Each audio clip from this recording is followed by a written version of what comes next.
Bismillahirrahmanirrahim. Alhamdulillahi rabbil alamin wassalatu wassalamu ala rasuli rabbil alamin nabiyyina wa habibina wa qudwatina Muhammad ibn Abdullah wa ala alihi wa sahbihi wa man sar ala nahjihi wa ihtada bihadihi wa istanna bisunnati ila yaumiddin, amma ba'du. Yang dihormati saudara Membas selaku moderator kita pada malam ini, yang dihormati semua pihak pengurusan Gelakal Ihsan, muslimin dan muslimat, para pencinta ilmu sekalian, Assalamualaikum warahmatullahi wabarakatuh. Alhamdulillah, syukur kita kepada Allah Azza wa Jalla kerana pada saat yang kita berbahagia ini, kerana Allah SWT anugerahkan kepada kita nikmat yang baik, iaitulah dapat meneruskan ibadat kepada Allah Azza wa Jalla di saat sebahagian manusia ini lara, leka, lalai, tak dengar kata macam-macam kerenah yang dilakukan. Tapi kita termasuk di kalangan hamba-hamba Allah yang dipilih oleh Allah untuk terus mengabdikan diri kepada Allah Azza wa Jalla.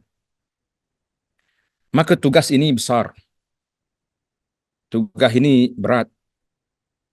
Tetapi tugas ini penuh dengan kemuliaan. Kenapa mulia? Sebab kita duduk di bawah pemerhatian Allah Azza wa Jalla. Jadi para jemaah, para muslimin dan muslimat pencinta ilmu sekalian, iaitulah perbincangan kita bagi yang ada kitab muka surat 249. Muka surat 249. Jadi muka surat 249, ayat yang kita akan baca insya-Allah daripada ayat 165 sehingga ayat 171. Dia punya tajuk apa? Tajuk kitanya musibah akibat dosa. Musibah kita ni semua mari daripada mana? Mari sebab daripada dosa-dosa kita. Allahu Akbar. Nas'alullah al-afwa wal-afiyah. Kemudian kita tengok kerenah orang-orang munafiqin yang menjadi gunting dalam lipatan, duri dalam daging, kanser dalam tubuh masyarakat Islam, iaitulah dengan adanya si munafik yang cukup berbahaya. Kemudian ayat yang seterusnya kita pergi kepada kelebihan fadailus syuhada. Orang yang mati syahid, engkau yang kata mati. Mereka sebenarnya hidup, tetapi hidup di sisi Allah Azza wa Jalla. Hidup di alam mereka, bukan hidup di alam kita. Dia panggil di alam barzakh, alam para syuhada. Jadi para jemaah sekalian, alhamdulillah, itu di antara anugerah yang Allah beri kepada kita, nikmat yang tidak terhingga besarnya, iaitulah nikmat iman dan Islam, yang kita sentiasa memohon kepada Allah supaya nikmat ini kekal sampai kita berada di atas landasan yang benar ini sehingga kita mati. Wala tamutunna illa wa antum muslimun. Allah kata, jangan mati kecuali apabila kamu benar-benar menjadi seorang Islam. Allah marzuqna al-istiqamata 'ala al-haqqi wa 'ala al-kitabi was sunnati hatta namut bihusnil khatimah. Baik para jemaah sekalian, kita seperti biasa, kita akan baca ayat satu-satu, kemudian kita pergi kepada huraian ataupun dia panggil syarhul kalimat. Itu dia punya metod dalam kitab kita ni. Kitab apa nama ni? Kitab tafsir Al-Aisarut Tafasir. Kita kena ikut nama kitab kita. Dalam buku terjemahan tu dia tulis Al-Aisar. Al-Aisar, nama sengoti dia, nama penuh dia Aisarut Tafasir. Maknanya tafsir yang ringkas. Satu lagi kitab nama dia Safwatut Tafasir. Jadi setiap orang itu ada dia punya nama-nama kitab berdasarkan kepada metod ataupun cara penulisan yang dia buat. Kita kata Allah Ta'ala lah bagi jasa yang besar kepada masyayikh, tuan-tuan guru kita yang telah berusaha untuk memahamkan kita kepada Al-Quran, memandaikan umat kepada kitab Allah, kalamullah yang Allah Ta'ala turun khas untuk kita semua, kita kata Alhamdulillah. Allahumma allimna ma yanfa'una wa zakkirna ma nasina wa anfa'na bima 'allamtana wa zidna ilma wa la hawla wa la quwwata illa billahil aliyyil azim wa ba'd. Baiklah, kita mula baca ayat. Uh, Bagi jemaah yang ada kitab, ayat kita nombor 241, maaf, 249 jilid yang kedua. 249 jilid yang kedua. Yang tak ada kitab, buka yang mana-mana tafsir yang kita duk baca pagi-pagi itu pun dia panggil tafsir apa? Pimpinan Ar-Rahman. Apa saja tafsir yang ada di tangan, tuan-tuan silakan, yang penting ada Quran di tangan, ada terjemahan. Kemudian ada nota pula untuk tulis.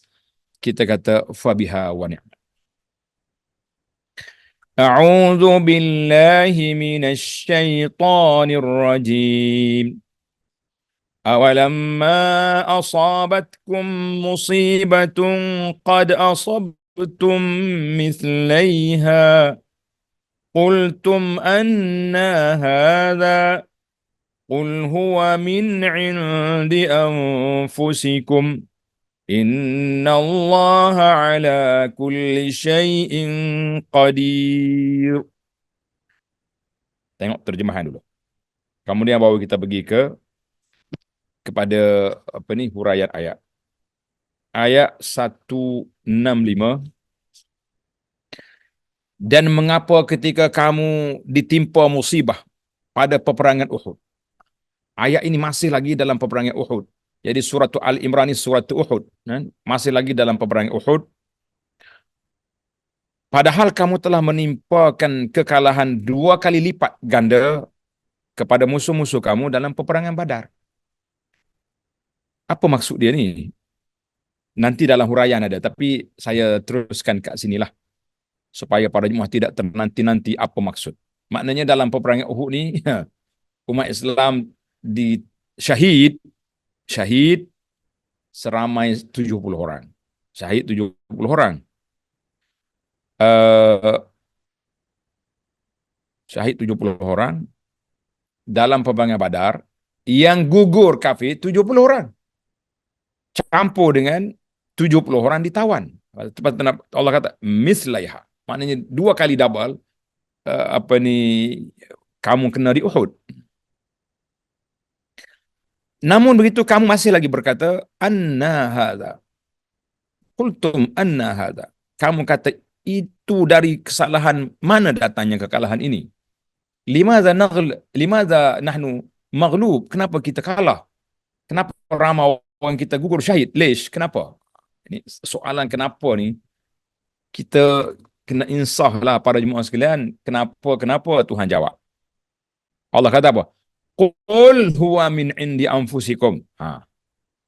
Katakanlah itu dari kesalahan diri kamu sendiri. Kamu buat salah, kamu derhaka kepada ketua besar kamu, iaitulah baginda Nabi sallallahu alaihi wasallam, maka terimalah padanya. Allahu akbar. Namun begitu, innallaha ala kulli syai'in qadir. Sesungguhnya Allah Maha Kuasa atas segala sesuatu. Dari sudut makna perkata al-musibah. Tengok Tuhan kata apa? Musibah. Dalam ayat ini, awalamma asabatkum musibatun. Bila kamu kena musibah. Musibah ni apa benda? Musibah kata mufrad tunggal dari kata al-masaib. Al-masaib al-musibah. Yakni segala musibah buruk yang menimpa manusia, dan musibah terbesar adalah kematian. Ini musibah paling berat sekali, mati. Tapi lebih berat daripada mati itu kalau mati tidak beriman kepada Allah Azza wa Jalla. Itu lagi dahsyat. Itu lagi dahsyat. Mislaiha. Tengok perkataan mislaiha. Mislaiha mana 2 kali lipat, 2 kali ganda. Yakni ketika kaum muslimin berhasil membunuh 70 orang dalam Uhud, kafir Quraisy 70 orang dan menawan 70 orang dari musyrik pada perang Badar. Jadi Uhud ni 70 ya, sana berat lagi. Tengok nota di bawah kata. Orang yang ditawan boleh dianggap sebagai orang yang dibunuh sebab orang yang menawan dia punya kekuasaan untuk membunuhnya bila dia mahu. Jadi seolah-olah macam hak kena tawan tu macam kena bunuh dah. Sebab orang yang menawan dia boleh bunuh bila-bila masa. Bila-bila masa je dia boleh pancung kawan tu, campak dalam telaga buruk macam di Badar boleh je. Nah, kerana itulah Allah berfirman, qad asabtum mithlaiha. Kamu telah kena dua kali ganda dia mereka kena. Kamu sekali je. 70 je. Dia 140. Baiklah. Anna hadha. Apa makna anna hadha? Yakni dari mana asal muasal. Sedap terjemah dia. Asal muasal. Mana asal usul kekalahan ni. Sehingga ramai yang terbunuh di antara kami ni. Kenapa? Dari mana? Dari mana ni? Baik. Kita pergi pada ayat 1, 2, apa ni? 66. وَمَا أَصَابَكُمْ يَوْمَ الْتَقَى الْجَمْعَانِ فَبِإِذْنِ اللَّهِ وَلِيَعْلَمَ الْمُؤْمِنِينَ. Dan apa yang menimpa kamu pada hari bertemunya dua pasukan Islam di bawah pimpinan baginda Nabi sallallahu alaihi wasallam dan pasukan kafir di bawah pimpinan Abu Sufyan. Ingatlah sekarang ni dalam Uhud, dalam perang Badar di bawah pimpinan mendiang Abu Jahal, bos sendiri. Waktu itu Abu Sufyan membawa barang-barang dagangan dari Syam. Nah, jadi kedatangan Abu Jahal ke Badar pun kerana nak jaga, nak kawal apa ni, barang-barang dia. Tapi Allahu Akbar, Maha Kaya Tuhan, barang-barang lepas, tuannya tak lepas. Allahu Akbar. Nah, jadi maka kekalahan itu adalah dengan izin, dengan takdir Allah. Izin dengan mana takdir Allah Azza wa Jalla. Dan agar Allah mengetahui siapa orang-orang yang beriman. Tuhan nak tahu siapa orang beriman, yang benar-benar beriman, maka diberinya ujian. Kita sekarang ni, kita tak tahu kita ni kuat tak kuat iman, kecuali setelah diuji oleh Allah Azza wa Jalla. Jadi, kita kena sabar. Maka, tengok ayat.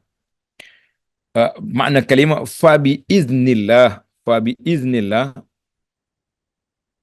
dari mana apa ni, maka atas izin Allah, maksudnya atas kehendak dan takdir Allah Ta'ala, dengan mengaitkan antara sebab dan akibatnya. Semua itu dengan izin Allah Ta'ala.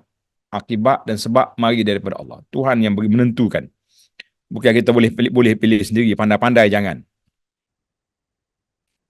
Baik, kita berpindah ke ayat 267. Maaf, 1. Lapis dah sini mata ni. 1 deh. وَلِيَعْلَمَ الَّذِينَ نَافَقُوا وَقِيلَ لَهُمْ تَعَالَوْا قَاتِلُوا فِي سَبِيلِ اللَّهِ أَوْ ادْفَعُوا قَالُوا لَوْ نَعْلَمُ قِتَالًا لَاتَّبَعْنَاكُمْ هُمْ لِلْكُفْرِ يَوْمَئِذٍ أَقْرَبُ مِنْهُمْ لِلْإِيمَانِ يقولون بأفواههم ما ليس في قلوبهم والله أعلم بما يكتمون. Dan supaya Allah mengetahui siapa orang-orang munafik. Allahu Akbar, na'udzubillah. Kepada mereka dikatakan, marilah berperang pada jalan Allah atau pertahankan dirimu daripada musuh-musuh. Mereka berkata, cakap sedap munafik ni alilul lisan, Nabi kata. Lidah manis. Cakapan dia manis, orang dengar terpedaya, terpengaruh. Mereka berkata, sekiranya kami mengetahui akan terjadi peperangan, tentulah kami akan pergi. Tapi nampak tak jadi je. Siapa gak nak berani lawan Muhammadnya sallallahu alaihi wasallam. Itu ayat kelentung. Ayat nak lepas diri, dia tak mau pergi. Siapa gak mau lawan? Yang main dia panggil ayat kelentung ni. Mereka pada hari itu lebih dekat kepada kekafiran daripada keimanan. Makna kufur aqrabu ilai. Nipu cakap. Mereka mengatakan dengan mulutnya apa yang tidak terkandung dalam hatinya, Ini dipanggil munafik i'tiqadi. Munafik i'tiqadi. Kejap lagi kita syarah beza munafik i'tiqadi dengan munafik amali. Berkata dengan mulutnya apa yang tidak terkandung dalam hatinya dan Allah lebih mengetahui apa yang mereka sembunyikan. Itu tahu dia sembunyi itu apa benda dalam hati. Allah Taala saja yang mengetahui dalam hati manusia. Kita tak usah cakap lah, saya tahu dalam hati awak. Bohong. Mana orang boleh tahu hati kita? Kita nak marah orang, tapi kita duduk sebelah orang senyum je. Ya, senyum tapi dalam hati mendidih kata orang. Orang kata gelegok dalam hati itu nak marah. Luar ni macam okey je. Jangan main. Silap-silap dia tunggu kita alpa je tap mari pisau atas kepala ke macam mana. Dia kata apa? Itu sifat munafik. Maka tengok dalam ayat ini, nafaqu, mereka memperlihatkan keimanan dan merahsiakan kekafiran dalam batin mereka. Sebab tu nama dia nafaqa. Nafaqa dia orang dua wajah. Bahasa Arab kalau tunnel, terowong tu dia panggil ni nafaq. Dengan bagi hatah nafaq. Macam kita pergi Mekah ke, nafaq. Tamuru ala nafaq. Maknanya tadkhulun nafaq, mana masuk terowong. Sebab terowong ni masuk belah ni, keluar belah sana. Jadi munafik dia pun hari ni duduk sini, petang duduk belah sana. Pagi bersama orang Islam, petang orang kafir. Jadi dia boleh dua-dua, dia boleh masuk. Sebab dia mengaku Islam, walaupun dalam hati dia penuh dengan kekufuran kepada Allah Azza wa Jalla. Kita mengatakan inilah satu perkara yang cukup berbahaya kepada kita semua, para jemaah sekalian. Cukup berbahaya. Awidfa'u, atau pertahankan dirimu, artinya kalaupun kamu tidak mengharapkan pahala akhirat, sebab kamu tak percaya, tak beriman, cukuplah bagimu menahan dan mengusir musuh dari negerimu. Sekurang-kurangnya kita pertahan negeri kita. Kalau tak mahu tahan agama pun kita pertahan negeri. Atas rasa kenegaraan. Bahasa kita sekarang ni kenegaraan. Keluarga dan anak-anakmu. Itu bahasa Allah Ta'ala attack munafik dalam tajuk ini. Baiklah, ayat yang terakhir dalam skop ni, alladzina qalu li ikhwanihim wa qa'adu law ata'una ma qutilu qul fadra'u an anfusikumul mauta in kuntum sadiqin. Orang-orang yang mengatakan kepada saudara-saudaranya dan mereka tidak turut pergi berperang. Dia kata saudara dia tak pergi perang. Sekiranya mereka mengikuti kita, tentulah mereka tidak terbunuh. Buat-buat munafik ni tolol sungguh dia ni. Dia cakap-cakap dan dia cakap yang orang panggil makan diri. Dia pergi kata kepada orang yang mati tu, kalau dia tu, geng tu kali ikut dengan sihat kita, tak pergi perang, selamat. Dia pergi ikut Muhammad, mati sudah. Allah suruh jawab. Qul fadra'u anfusikumul maut in kuntum sadiqin. Tolaklah kematian itu dari dirimu jika kamu orang yang benar. Maknanya tunggu di rumah, tunggu di Madinah aja, duduk dalam istana kamu, jangan mati-mati. Boleh? Mana boleh? Mati kena matilah. Jadi ayat ni tengok dalam itu ni, idra'u dengan mana? Idfa'u. Tolak kematian. In kuntum sadiqina fi damfil makruhi bil hadari, kalau kamu mampu menolak musibah dengan sikap takut atau berhati-hati tadi, cubalah. Kita pun nak suruh selamat juga kan. Tapi macam mana mau selamat? Allah Ta'ala yang menentukan orang ni selamat ke tak selamat. Tak usah duduk besar kepala. Puak-puak Yahudi, puak-puak kafir jangan duduk kerah kepala, jangan duduk besar. Orang panggil besar kepala, jangan. Baiklah. Tamatlah perbincangan ayat, kita pergi ke huraian. Apa dia huraian dia? Ayat-ayat ini masih membicarakan rangkaian peristiwa dalam perang Uhud. Masih lagi dalam perang Uhud kita ni.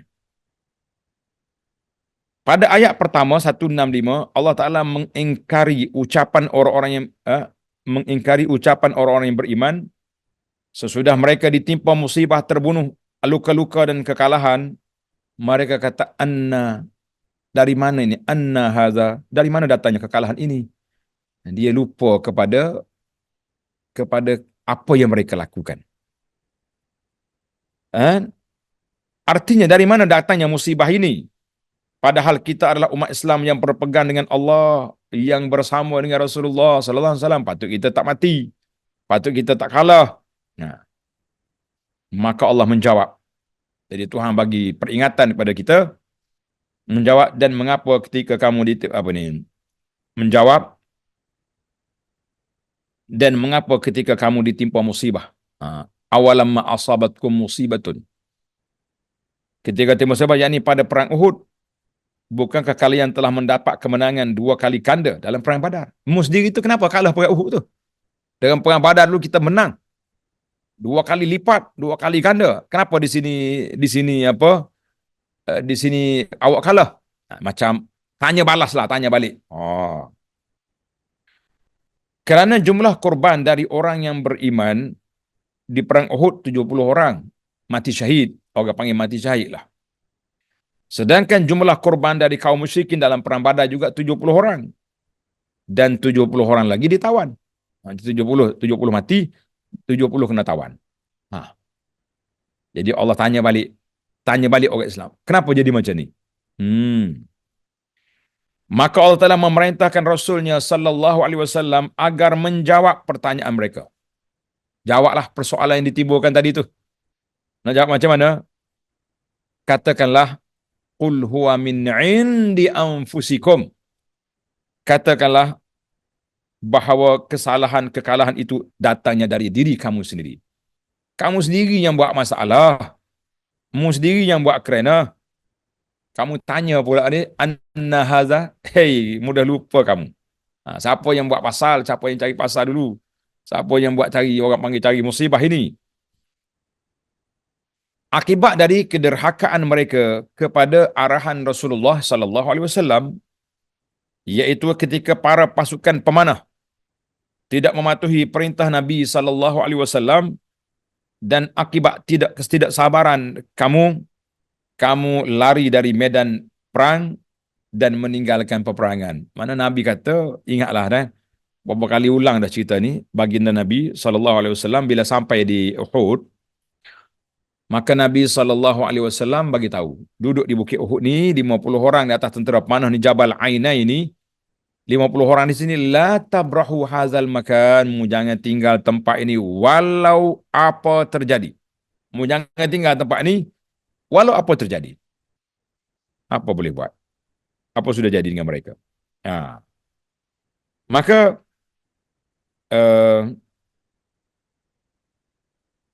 ini mengisyaratkan bahawa akibat dari kederhakaan Rasulullah, iaitu ketika pasukan panah tidak mematuhi, mereka tinggalkan medan tapak peperangan dia, maka Allah Ta'ala berfirman, sesungguhnya Allah Maha berkuasa atas segala sesuatu. Ini mengisyaratkan bahawa Allah menimpakan musibah yang menimpa mereka itu sebagai bentuk hukuman akibat ketidaktaatan mereka kepada Rasulnya sallallahu alaihi wasallam, dan akibat ketidaksabarnya mereka dalam memerangi musuh-musuhnya.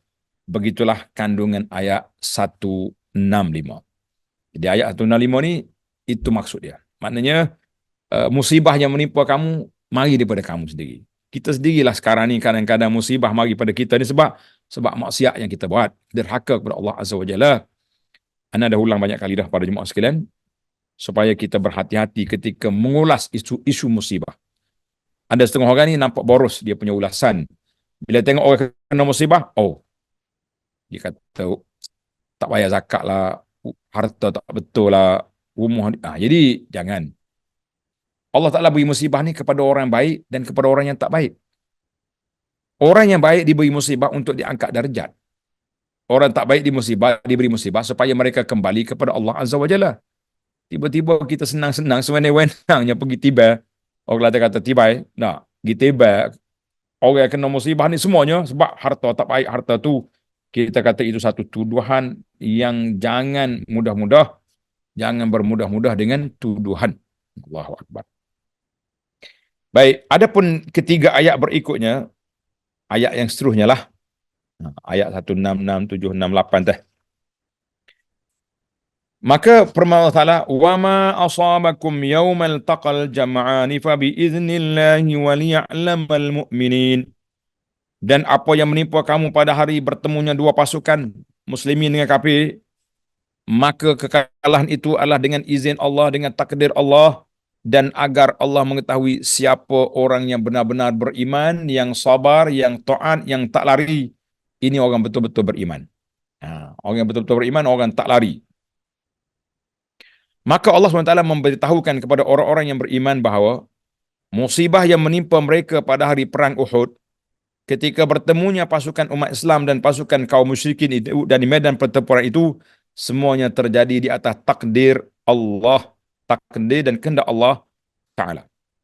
Tujuannya untuk memperlihatkan hakikat batin orang-orang yang beriman bahawa mereka itu bersungguh-sungguh dalam keimanannya, kerana itu Allah berfirman, dan agar Allah mengetahui siapakah orang-orang yang beriman. Jadi Allah Ta'ala nak waliya'lamal ladzi, Allah Ta'ala nak tahu siapa orang-orang yang benar-benar beriman dengan siapa orang yang main-main beriman. Allahu Akbar. Waliya'lamal mu'minin. Tuhan nak tahu siapa orang yang betul-betul beriman. Dan agar Allah mengetahui apa? Yakni mengetahui dengan jelas bagaimana sebagaimana yang dia ketahui dalam ilmu Allah Ta'ala. Allah Ta'ala nak serlahkan, nak nyatakan pada orang lain juga. Ini alasan pertama. Alasan yang pertama, kenapa berlaku sedemikian. Alasan yang kedua adalah agar Allah mengetahui siapa orang yang munafik. Na'udzubillah. Jadi Tuhan kata tujuan aku jadikan peristiwa ini supaya Allah Ta'ala nak tunjuk orang betul-betul beriman dengan iman dia, orang yang munafik dengan kenifaknya. Jadi kita jangan mudah-mudah tuan-tuan. Orang munafik ini bahaya. Munafik yakni mereka yang menampakkan keimanan dan kesetiaan kepada Allah dan Rasulnya sallallahu alaihi wasallam serta kaum yang beriman, tetapi mereka menyembunyikan kekafiran dan permusuhan kepada Allah dan Rasul serta orang-orang yang beriman dalam batin mereka. Boleh tipu, bolehlah tipu atas dunia ni boleh. Baik.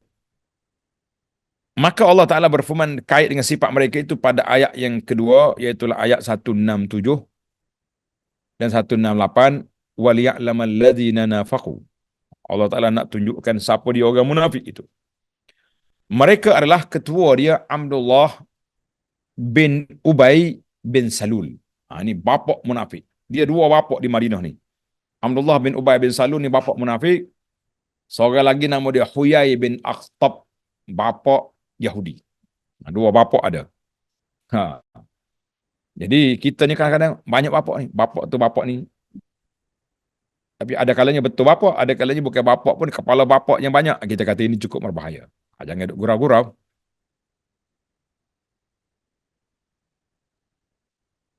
Bersama kelompoknya, iaitu mereka yang kembali pulang ketika di tengah perjalanan sebelum sampai ke medan perang. Ingat tak cerita dulu? Waktu Nabi sampai di Ajimatis Syaikhaini, dalam peperangan ke Uhud, Nabi cek tentera.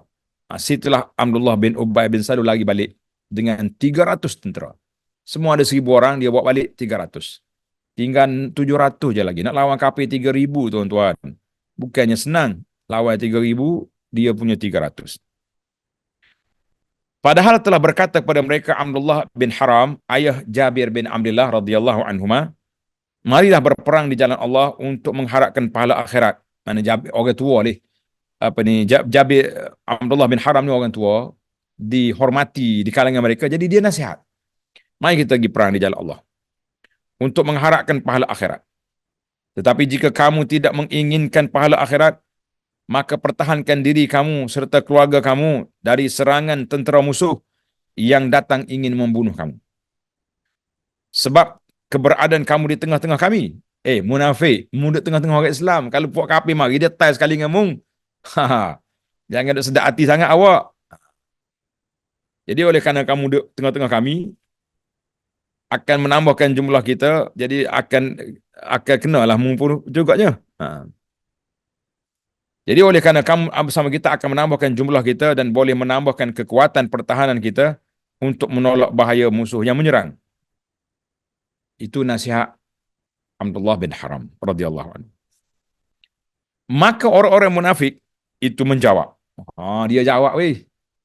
Seandainya kami mengetahui akan terjadi peperangan, tentulah kami akan mengikuti kamu. Tak apalah kalau betul-betul pergi kita pergilah. Ini macam tak jadi je. Hai, sedap dia buah. Maka Allah Ta'ala memberitahukan tentang jati diri mereka, bahawa keadaan mereka pada saat itu lebih dekat pada kekufuran. Sebenarnya jiwa dia jiwa kafir. Zahir je Islam. Maka pada hari itu maka mereka pada hari itu lebih dekat pada kekafiran daripada keimanan. Hal itu disebabkan mereka mengatakan dengan mulut-mulut mereka apa yang tidak adalah hati dia, tak ada adalah hati. Dan Allah Taala lebih mengetahui apa yang mereka sembunyikan. Allah lebih mengetahui hal itu melebihi diri mereka sendiri. Allah mengetahui bahawa mereka memendam permusuhan kepada Allah, Rasulnya sallallahu alaihi wasallam dan orang-orang beriman, serta mereka merencanakan keburukan ke atas orang-orang beriman. Sesungguhnya hati-hati mereka itu bersama dengan orang kafir yang datang menyerang kaum muslimin di Madinah. Jadi hati dia itu bersama dengan Quraisy sebenarnya. Cuma nak zahir, tak bolehlah dia kaki kelentong, kaki sembunyi.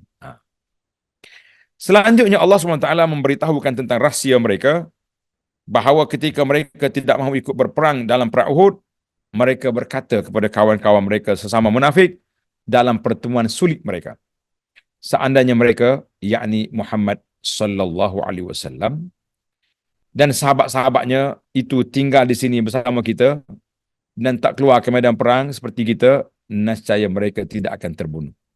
Duk buah besar ni. Maka Allah Ta'ala memerintahkan Rasulnya sallallahu alaihi wasallam agar membantah pahaman mereka itu dengan mengatakan, maka tolaklah, tak usah duduk pakar buah dia tu. Yakni tahanlah, tolak yakni tahankan kematian dari diri kamu ketika telah datang ajal kamu, jika memang anggapan kalian itu benar bahawa sekiranya tidak ikut berjuang boleh menyelamatkan diri dari kematian. Jadi tengok nota di bawah, nota 264. Ini jawapan terhadap Abdullah bin Ubay dan puak munafik dan pemimpin mereka yang mengatakan kalau duduk sekali dengan kita tak mati. Jadi Allah kata, idfa'u anfusakum, tolaklah kematian, tolaklah malaikat maut yang datang nanti. Nah, ketika nak mati kamu tolak, kamu bagi jaminan boleh panjang umur sebab tak pergi berperang. Maka kita mengatakan hayhat, tak mungkin perkara yang tersebut terjadi sebab ianya telah ditetapkan oleh Allah Azza wa Jalla. Baiklah, kita pergi pada hidayatul ayat, pengajaran atau pelajaran yang dapat diambil dari ayat 165, 168. Yang pertama, al-masaibu thamaratuz dzunub. Allahu akbar. Dosa, musibah yang menimpa kita buah akibat dari dosa-dosa. Jadi, kalau kita tengok sahabat-sahabat ni, dia bukannya banyak dosa besar pun. Cuma dia kata dia langgar perintah Nabi itu. Allah Ta'ala sebut dalam surah Asy-Syura, wa ma asabakum min musibatin fa bima kasabat aydikum. Dan apa saja musibah yang menimpa kamu maka adalah disebabkan oleh perbuatan tangan kamu sendiri. Mempunyai pasal, yakni disebabkan dosa-dosa dan maksiat kalian. Sebab itulah hari ini bila ada orang mari buat maksiat tempat kita, kita susah hati. Ada juga orang kata, sedap cakap. Sebab dia tak nak pergi, dia suruh batal. Kita bukan soal pergi tak pergi. Soalnya mungkar dan maksiat itu yang perlu dibantah, yang perlu dihalang. Jangan duduk sedap hati sangat. Sekali Allah Ta'ala ambil kemurkaan kepada kita, kemana kita nak pergi? Kemana awak nak lari? Tak ada jalan dah kita ni, kecuali akan dimurkai oleh Allah Azza wa Jalla. Kita mengatakan inilah perbuatan yang cukup menakutkan kita, para jemaah sekalian. Dua, segala kejadian terjadi di dunia sudah dalam pengetahuan Allah Ta'ala dan ia tidak terjadi melainkan dengan seizin Allah. Tiga, terkadang seseorang berbicara atau beranggapan dengan sesuatu hal yang menyebabkan ia berada di jurang kekafiran yang sangat berbahaya. Cakap yang tidak berdasarkan kepada ilmu, cakap ikut nafsu, main-main dengan agama, perli Islam, perli undang-undang Islam. Ini semua ni cakap di jurang neraka. Ha. Jadi hati-hati kita. Kadang-kadang orang sekarang ni, Masya Allah, tabarakallah, berani mengeluarkan kenyataan-kenyataan. Mau dikata kita takut kita akan menang di mahkamah. Mahkamah dunia ni kau boleh menang. Mahkamah di akhirat siapa yang nak bela awak? Siapa nak bela? Peguam mana mari nak apa ni, nak sokong awak dalam perkara-perkara yang melakukan maksiat terhadap Allah Azza wa Jalla? Jawabnya, tidak ada peguam yang berani. Semua peguam lari membawa diri belaka. Yang keempat, sikap waspada. Tidak boleh menolak takdir kalau Allah Ta'ala tentukan benda itu akan berlaku. Tapi kita kena waspada. Jadi Allah Ta'ala sebut dalam Quran, walaupun kewaspadaan al-hazar tidak dapat menolak takdir Allah, tetapi sikap waspada Allah wajib dilakukan sebagaimana diperintahkan oleh Allah, khuzu hizrakum famfiru subatan. Nabi kata, pergi berperang tapi berhati-hati. Jangan duk kira oleh kerana mati syahid ni besar pahala, kira nak mati semata. Kita pergi nak menang. Bukan pergi nak mati begitu je. Sebab Islam tu kalau kita mati semua, tak ada siapa membela Islam. Jangan salah faham pula.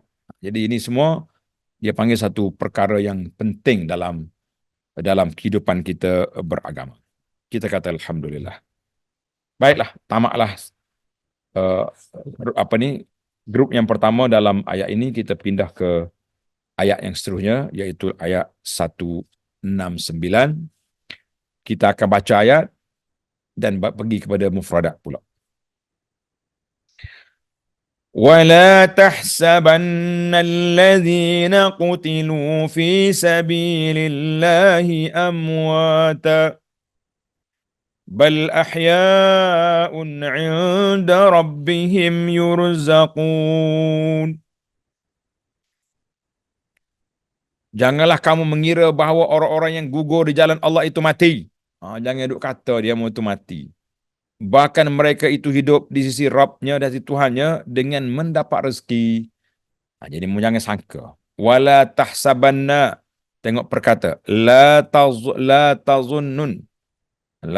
Sesungguhnya jangan kamu mengira. Jangan kamu kata. Jangan kamu sangka orang mati syahid itu mati macam biasa. La. Sebab apa la? Sebab mereka duduk matilah. Qutilu, yakni mereka gugur terbunuh, yakni mati syahid. Ahya'un, mereka itu hidup sebenarnya. Artinya mereka hidup, mereka merasakan dan menikmati kenikmatan syurga sekarang. Mereka makan dan minum dalam syurga. Orang lain tak pergi. Orang lain duduk dalam kubur. Kita duduk dalam kubur, kita boleh tengok yang tempat kita akan pergi, syurga, insya-Allah. Orang jahat pergi neraka, wal'iyazubillah. Tapi nak pergi tak boleh. Mereka ni ada hadis nanti. Dalam huraian nanti. Duduk berterbang dalam syurga. Happy-nya dia. Baiklah. Farihina bima atahumullahu min fadlih. Wa yastabshiruna billadzina lam yalhaqu bihim min khalfihim. ألا خوف عليهم ولا هم يحزنون. Mereka dalam keadaan gembira disebabkan kurniaan Allah yang diberikannya kepada mereka.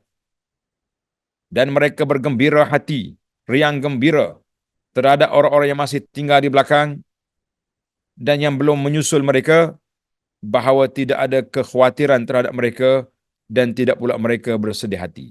Apa dia maksud dia ni? Dalam ni kata, farihin, mereka dalam keadaan senang dan gembira.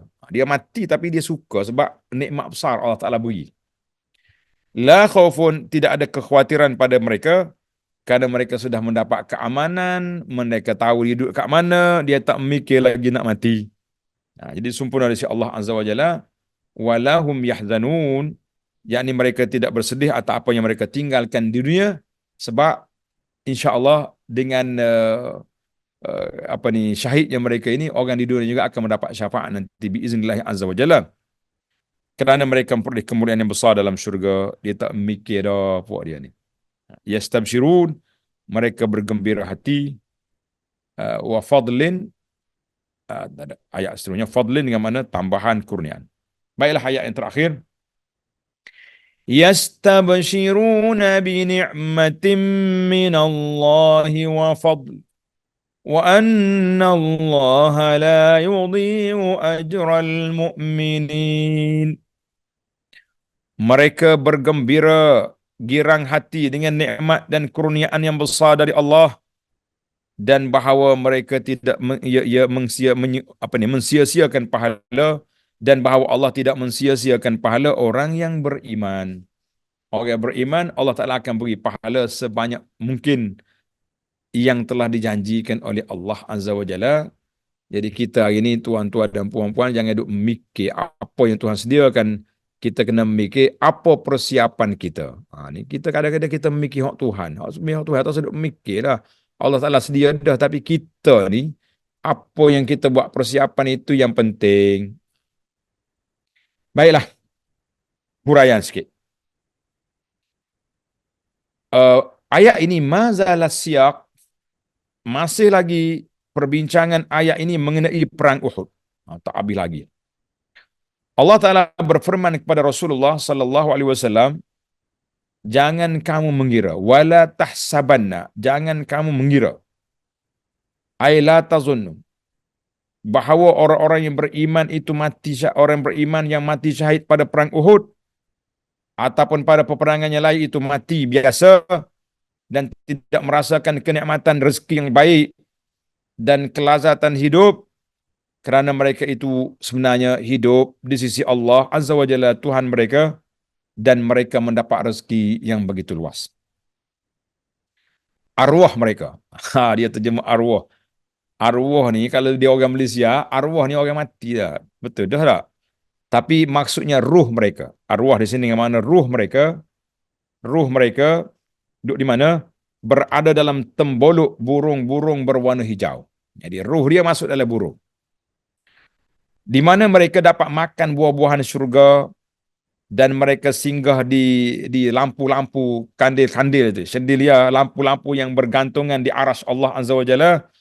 Mereka bersenang-senang dengan kemuliaan yang diberikan oleh Allah kepada mereka. Allahu Akbar. Mereka pun gembira terhadap kawan-kawan mereka yang melanjutkan keimanan dan perjuangan mereka di dunia. Suka dia tengok anak-anak dia sambung pula berjuang. Ayah kita suka kalau tengok kita berjuang. Ya, tapi suka di alam dia lah. Tak tahu nak apa dah. Mereka gembira terhadap kawan-kawan yang meneruskan perjuangan di dunia, bahawa ketika kelak kawan-kawan mereka akan menyusul. Mereka ni akan mati syahid juga macam dia. Maka mereka tidak akan merasa takut dan bersedih, kerana mereka akan kembali kepada kenikmatan syurga dan kemuliaan yang besar dari Allah Azza wa Jalla yang diberikan kepada mereka dalam syurga. Dalam siri yang lepas anda dah sebutkan bagaimana tanda-tanda pejuang-pejuang yang duduk di Palestin, dulu di Afghanistan, yang anda dengar cerita lah, bahawa mereka ni bila kawan-kawan dia mati syahid, mereka tengok kesan, tanda-tanda tu ada, dengan bau wanginya, dengan mayat yang darah tak keringnya. Cuma kita tak boleh nak tuntaskan bahawa dia ni ahli syurga. Sebab apa? Sebab Nabi larang. Tengok dalam cerita yang lepas, Nabi kita salah larang seorang sahabat tu kata orang ni ahli syurga sebab ada benda lain yang tersangkut. Jadi kita tak tahu. Kita tahu yang zahir je. Sesungguhnya semua orang yang mati syahid akan merasakan kegembiraan yang besar dengan kenikmatan yang besar. Banyak nikmat dia. Tengok apa ni? Ada hadis kat bawah ni, kita tengok. Kita baca hadis dulu. Rawa Abu Daud bisanadin sahih an Ibni Abbasin radhiyallahu anhu. Abu Daud meriwayatkan dengan sanad yang sahih daripada Ibnu Abbas radhiyallahu anhuma, ia mengatakan Rasulullah sallallahu alaihi wasallam bersabda, ketika saudara-saudara kamu terbunuh sebagai syahid dalam perang Uhud, Allah meletakkan ruh mereka di perut burung berwarna hijau. Ia minum dari sungai-sungai syurga, makan buah-buahnya, dan datang ke peraduannya di apa ni lampu-lampu yang terbuat dari emas yang bergantungan di bawah bayang-bayang aras. Allah. Ketika para syuhada itu tidak mendapatkan kenikmatan makanan, minuman dan tempat tinggal, maka mereka mengatakan ketika syuhada itu telah mendapat. Jadi dia boleh nikmat yang besar dia dalam syurga tu. Mereka pun mengatakan siapa yang boleh membawa berita ini tentang kita sedang dalam nikmat sekarang ini kepada saudara kita yang masih hidup di dunia. Siapa dia nak bagi tahu? Boleh tak dia balik sekejap, minta visa nak keluar sekejap. Nah, bahawa kita hidup di alam syurga dan mendapat rezeki yang baik. Supaya saudara-saudara kita itu tidak enggan berjihad, nak jihad juga, dan tidak mudah menyerah ketika berperang. Maka Allah Ta'ala mengatakan bahawa mu jangan takutlah. Aku beritahu. Ana uballighukum ankum. Aku yang menyampaikan berita tentang kamu. Maka Allah Ta'ala turunkan ayat ini. Wala tahsabanal ladzina qutilu fi sabilillahi amwat. Allah Ta'ala beritahu kepada kita bahawa golongan mati syahid tidak mati. Hak matinya kita atas dunia tak mau berjuang. Mati apa? Mati hati, mati perasaan. Wal'iyazubillah. Allahu Akbar. Baiklah. Itu sabab nuzul. Adapun hadis yang kedua tadi, hadis tentang kelebihan mati syahid. Kan? Mati syahid merasa gembira dan besar dengan kenikmatan yang besar yang diberikan oleh Allah kepadanya. Tengok nota 268.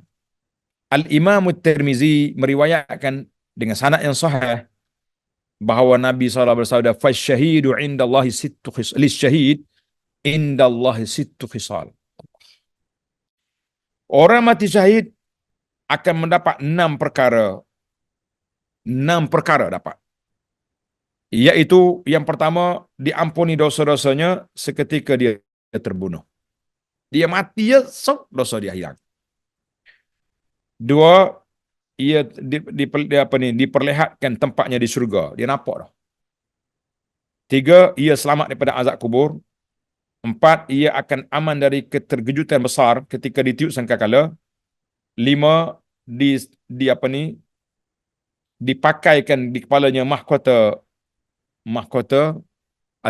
Tajul Waqar nama, yang sebutir permata saja jauh lebih baik daripada dunia isinya, dan dikahwinkan dengan 72 isteri dari bidadari yang diberi izin memberi syafaat, dan diberi izin memberi syafaat kepada 70 orang dari keluarga dan kerabatnya.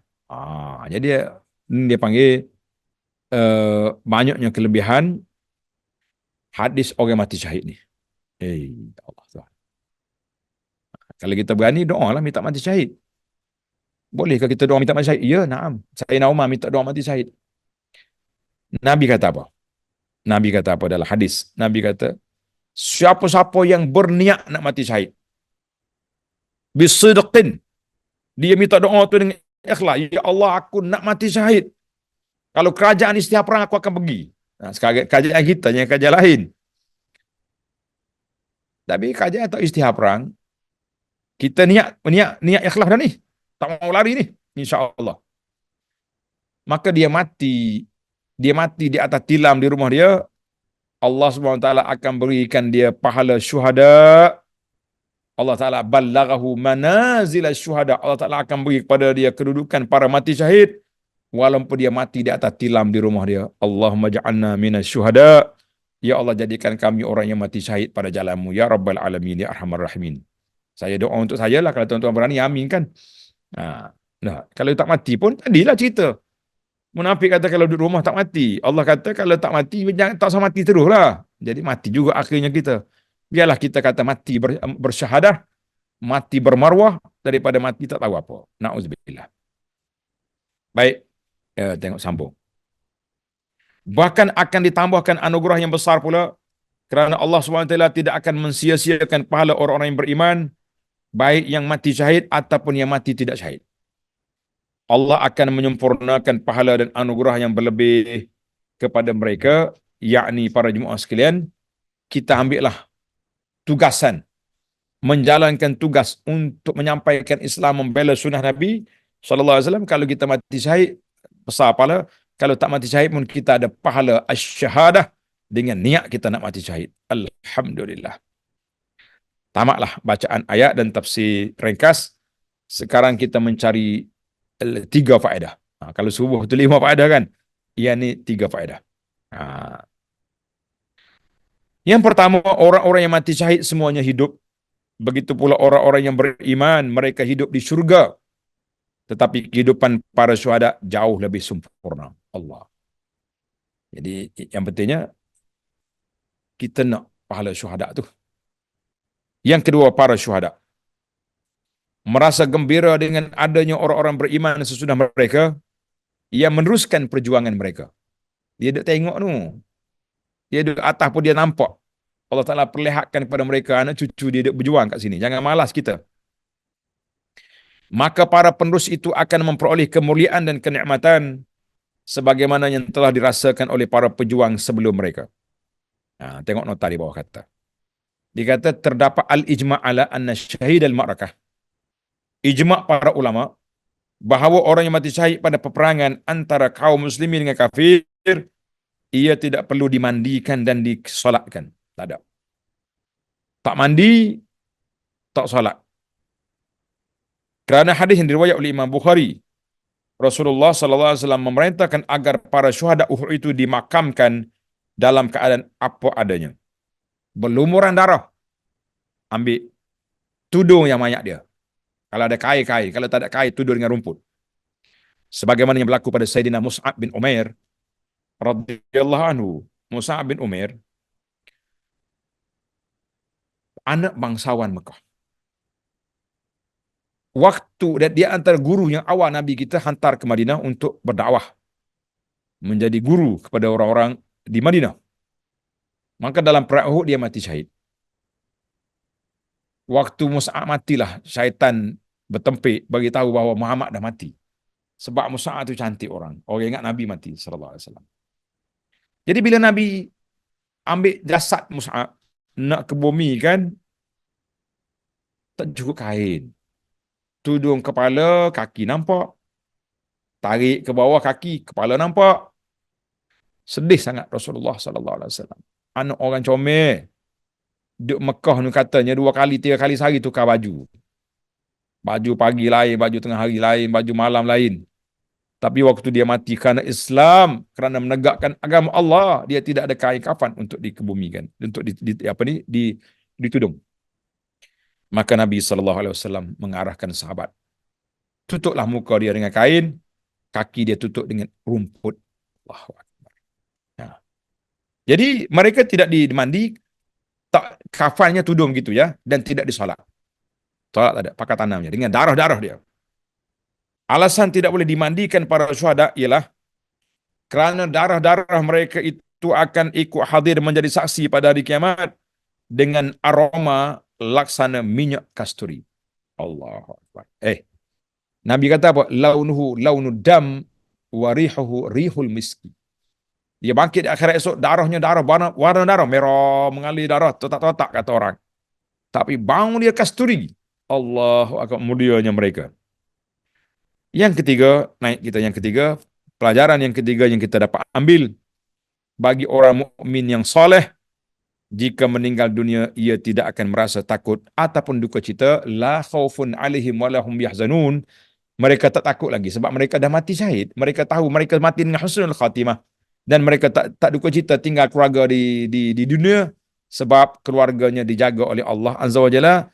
In kanu salihin, kalaulah keluarga kita tu orang yang soleh, fallahu yatawalla salihin, maka Allah yang menjaga orang-orang yang soleh.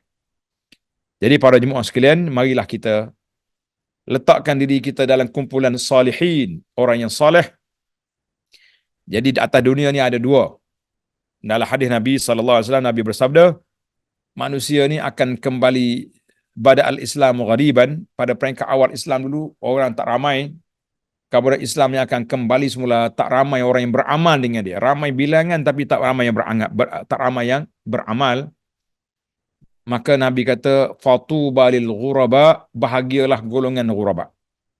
Sahabat tanya, siapa dia ghuraba ya Rasulullah? Qal alladzina yasluhun inda fasadinas, orang yang baik ketika orang lain rusak. Orang lain duk buat maksiat, kita beriman. Dalam riwayat lain kata alladzina yuslihuna ma afsadan nas, orang yang membaik pulih kerusakan yang dibuat oleh manusia. Jadi insya-Allah muslimin dan muslimat kita berdoa pada Allah Subhanahu Wa Taala biar kita ni duduk dua-dua. Yuslihun au salihun. Salihun maknanya peribadi dia tu baik, dan yuslihun dengan makna dia membaik pulih. Membaik pulih kerusakan yang dibuat oleh manusia. Jadi makna itu dia panggil ghuraba. Jadi kita nak dua-dua lah. Tengok hadis ni uh,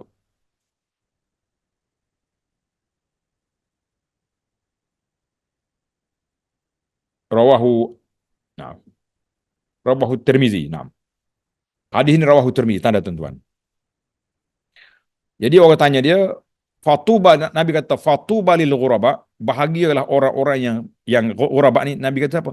Allazina yuslihuna ma afsadan nas min ba'di min sunnati. Dengar, orang yang membaik pulih amalan-amalan yang telah dirusakkan oleh manusia daripada sunnah Nabi sallallahu alaihi wasallam. Jadi orang sekarang ni mengaku ahli sunnah, baca enakmen ahli sunnah. Negeri ni anak dia, negeri ni berakidahkan ahli sunnah wal jamaah. Siap ke nombor enakmen lagi. Hebat. Tapi amalan tak ikut sunnah. Asyik geduk gosok kubur ya. Orang yang cakap pergi gosok kubur buat benda-benda tak baik. Dia kata kau ni mengkafir kau pergi kubur pula dah. Macam-macam manusia ni kalau sudah pelik. Maka tugas kita yuslihun ma'afsadan nas, membaik pulih apa yang dirusakkan oleh manusia terhadap sunnah Nabi sallallahu alaihi wasallam. Mengaku ahli sunnah tapi amalan tak ikut sunnah. Alhamdulillah ala kulli hal. Jadi alhamdulillah hadis ni rawahu Tirmizi. Sanad dia baik. Kita kata alhamdulillah, mari kita jadi ghuraba. Apa makna ghuraba? Orang yang tak ramai tapi bangkit membela sunnah Nabi sallallahu alaihi wasallam. Biarlah orang marah, biarlah orang nak senarai, orang nak kutuk kita, nak tulis macam-macam di dalam grup, dalam mana tulislah.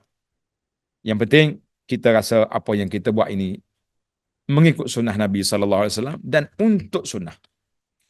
Maka kita berdoa kepada Allah Subhanahu Wa Taala, ya Allah ya Tuhan kami, dengan usaha kami menegakkan sunnah Nabi sallallahu alaihi wasallam ini, mana-mana orang yang nak jahat pada kami, menyebarkan berita-berita buruk tentang kami, menulis perkataan-perkataan fitnah ataupun tuduhan-tuduhan liar yang jahat, maka engkau ambillah, berilah kepada mereka hidayah, atau engkau ambillah tindakan yang sesuai dengan hikmat, dengan kebijaksanaan-Mu ya Rabbal Alamin.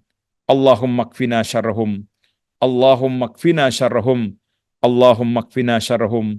Ya Allah, selamatkan kami, orang-orang yang berjuang menegakkan sunnah ini, daripada kejahatan puak-puak yang anti kepada sunnah dengan apa cara sekalipun ya Rabbal Alamin ya Arhamar Rahimin. Wa sallallahu wa sallama wa barak ala Muhammadin wa ala alihi wa sahbihi ajma'in. Walhamdulillahi rabbil alamin. Wassalamualaikum warahmatullahi wabarakatuh.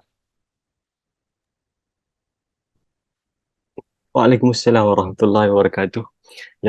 Jazakallah khair pada Ayahanda Datuk atas kupasan yang sangat menarik tentang peperangan Uhud, kesinambungan daripada isu yang lalu, kemudian masuk semula ke peperangan Uhud, dan ada beberapa poin penting yang dikongsikan tentang musibah atas dosa yang kita lakukan. Kemudian tentang munafik, dan yang menarik sekali adalah tentang kelebihan syuhada, yang mana Allah sebut wala tahsabanna alladhina qutilu fi sabilillahi amwata bal ahya'un 'inda rabbihim yurzaqun. Sehingga betapa pentingnya syahid ni, hingga diburu oleh Sayyidina Umar Al-Khattab radhiyallahu anhu. Dia mengucapkan doa Allahumma rzuqni syahadata fi sabilik waj'alil mauti bi baladi rasulika sallallahu alaihi wasallam, sehingga doa ni menarik perhatian anaknya itu Hafsah. Pelik macam mana nak syahid lagi di dalam Madinah, melainkan kena keluar daripada Madinah.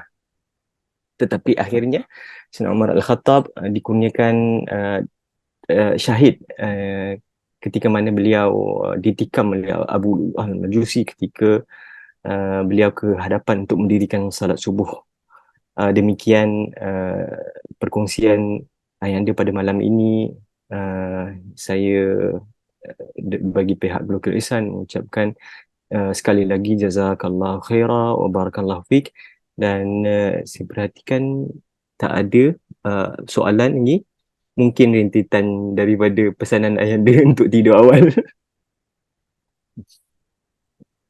Okey, ala kulli hal, terima kasih semua pada yang turut bersama pada malam ini, dan insya-Allah kita akan bertemu pada sesi yang akan datang. Barakallahu fikum. Kita tangguh majlis kita. Subhanakallahumma wa bihamdika asyhadu an la ilaha illa anta astaghfiruka wa atubu ilaik. Wal 'asri innal insana fi khusr illa alladhina amanu wa 'amilus salihati wa tawassaw bil haqq wa tawassaw bis sabr. Wassalamu alaikum warahmatullahi wabarakatuh. Waalaikumsalam.